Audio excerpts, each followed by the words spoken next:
Well, here we are, about to work on some annotation. We are on page 407 of our Study Sync book. We're looking at the tragical history of Romeus and Juliet. We've got our annotation key at the top. We're going to underline vocabulary to sketchnote later. And we're going to put a box around quotable quotes. I've already done this first page, and we're going to go over together my annotation, and we're going to write some notes about meaning as well. So if we look at our first page, he doth keep back his forward foot from passing there by day. But when on earth the night her mantle black hath spread, well armed he walketh forth alone, ne dreadful foes doth dread. Okay, so we've got someone. He's at night. He walks alone.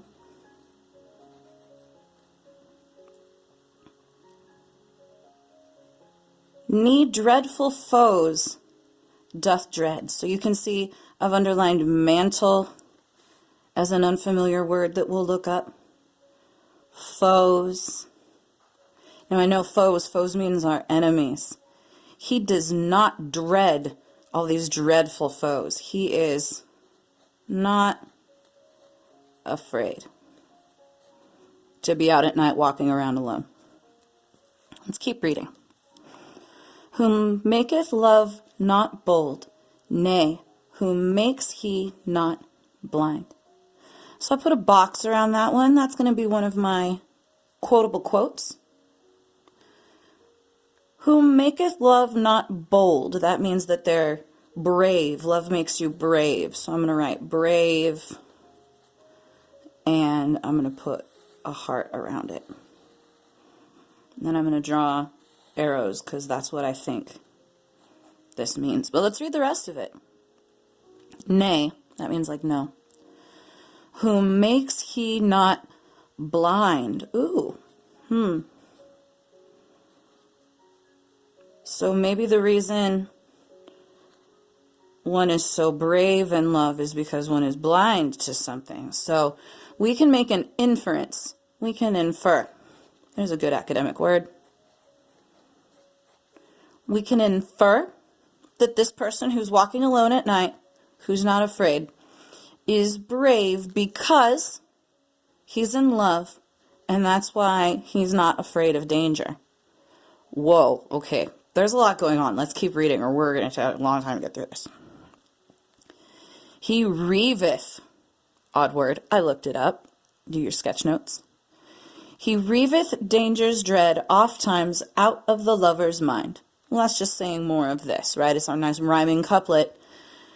Love makes you blind and takes fear out of your mind. Let's write that down. That's a good paraphrase for what that heroic couplet means.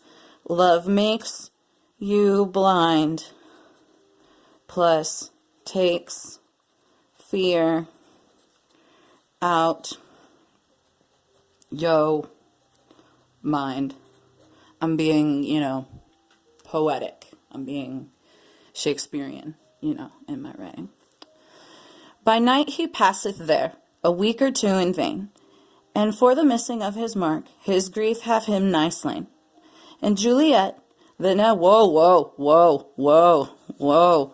Romeus, Juliet, Romeus. Okay, now we can start to make some predictions, right? We kind of know Romeo and Juliet, things didn't go super always the best. Spoiler alert, they die. So he's been going there for a couple of weeks, and he hasn't seen her. He hasn't seen who? Hasn't seen Juliet. Who are we talking about? We're talking about Romeus. We could say Romeo.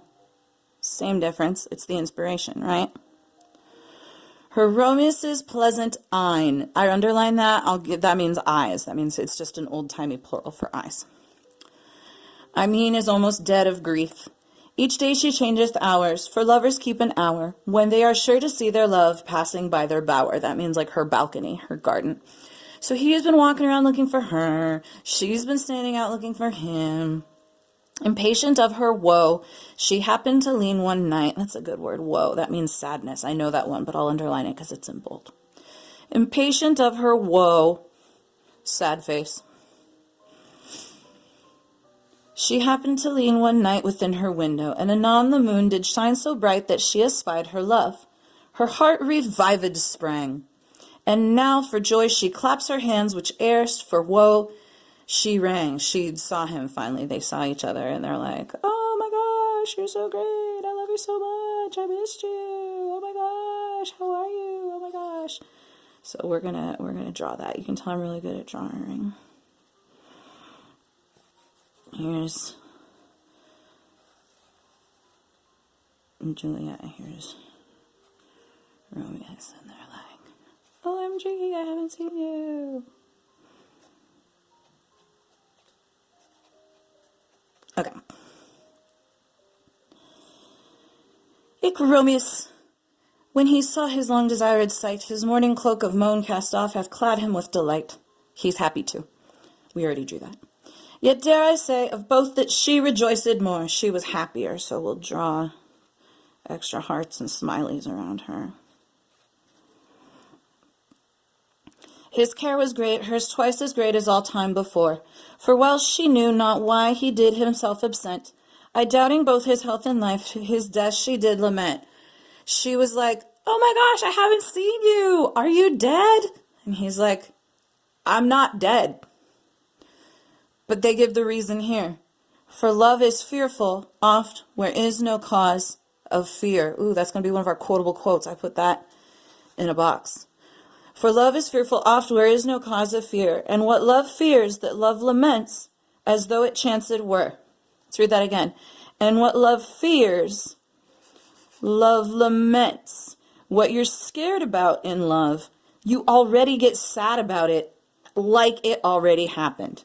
Right? When people are feeling a lot of love, they get scared for no reason and they get sad about stuff as though it didn't happen. She's worried about him because she loves him so much.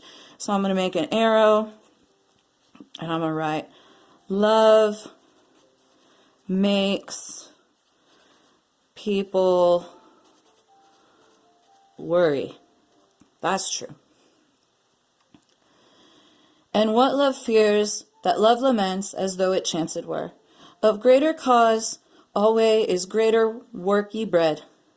While he not doubteth of her health, she dreads lest he be dead. So that's just explaining what I was talking about up there, going into a little extra detail to get some nice rhymes, because it's a poem.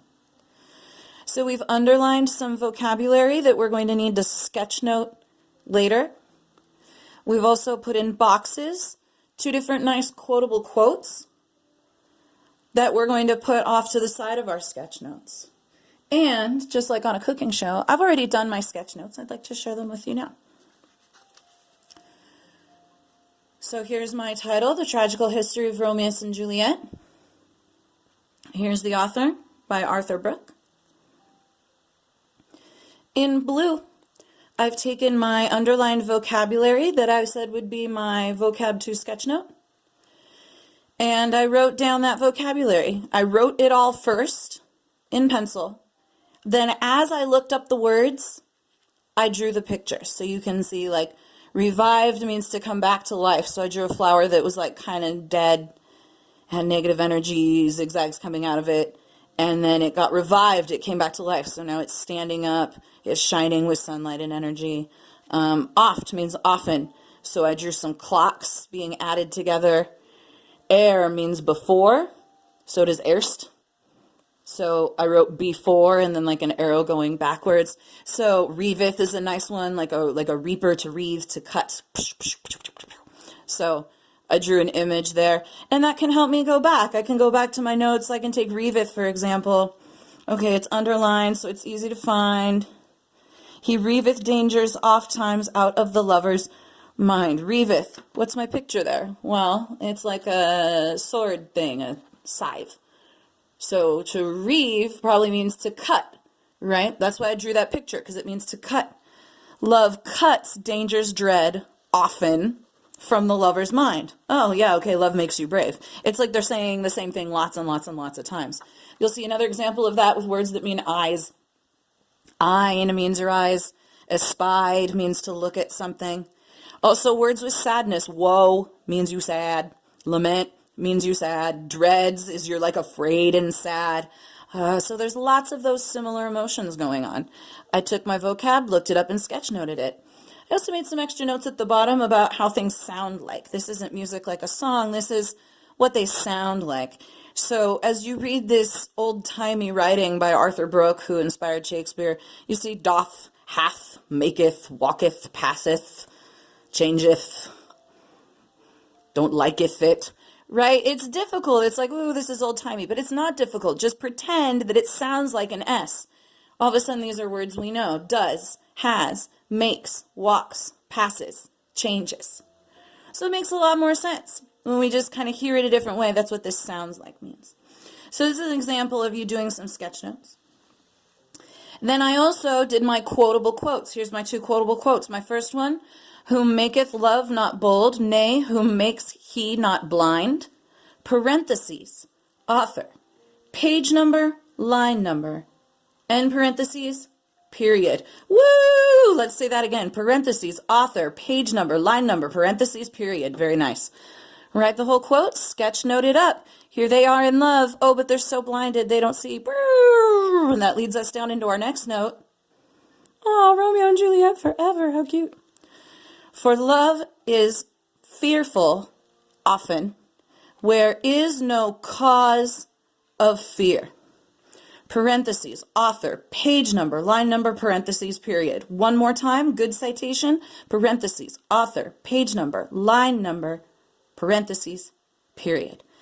And then I did a little sketch note of what that means. I drew some images for fearful that match my little scared face for dreads. To dread means to fear or something, right? So here's how I was able to create my sketch notes for the poem, The Tragical History of Romeus and Juliet by Arthur Brooke, based on my annotation of the text. Let's look back one more time for review at the summary. Normally we'd read that first, right? But I wanted to show you my annotation. Let's see how the summary matches the meaning I pulled out and put in our great detailed notes here. Romeus and Juliet have been secretly meeting at night. We got that, walking alone at night. But for several days, they keep missing each other. And Juliet fears that Romeus might be dead. We totally got that. One night, while leaning out her window, Juliet sees Romeus, and her fear is instantly relieved. We understood all of that by going piece by piece with our vocabulary and drawing sketch notes to help us remember. You might say, but Miss Williams, you studied this already. You already had made your sketch notes. That's true. So we can use this in a 2-read process. The first time I read, I just did underlining vocab and quotable quotes. And I understood the poem pretty well because I have a lot of reading skills, but there were still parts that I didn't understand. I'll be honest, I didn't know what ein was. I thought a bower was a garden, but it means a balcony after I looked it up. So then I drew a picture and I made sure to draw it really detailed so I wouldn't remember the wrong thing. It's got a tower and a balcony like that classic balcony scene in Romeo and Juliet. Ooh, spoiler alert. Right? Similar texts. So the first time I read, I just went through and underlined and did my quotable quotes. Then I came to my paper. I wrote down all the words I didn't know. I wrote down my 2 quotes. Then I looked up the words on my phone and I drew them. Then I drew my quotes. And then I got to color it, and that was fun. Then I put it away, and I took a look at it the next day, and I went back and read this and said, oh, now that I know what all the words mean, it's not so hard to go back and read my text. So it's a layered process, step by step by step. We underline, we put things in boxes, we look it up, we draw it so we remember it, and we bring it back to our text for a full understanding. Thanks, guys. Cardinals care.